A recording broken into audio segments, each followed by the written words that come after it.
পৃথিবীতে জীবনানন্দ দাশ।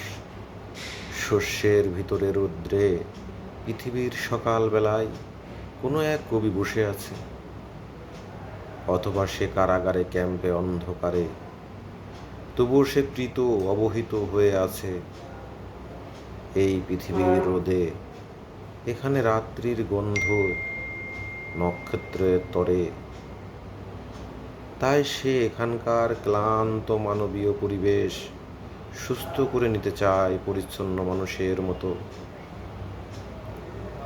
সব ভবিতব্য তার অন্ধকারে দেশ, মিশে গেলে জীবনকে সকলের তরে ভালো করে পেতে হলে এই অবসান্ন স্নান পৃথিবীর মতো অম্লান অক্লান্ত হয়ে বেঁচে থাকা চাই।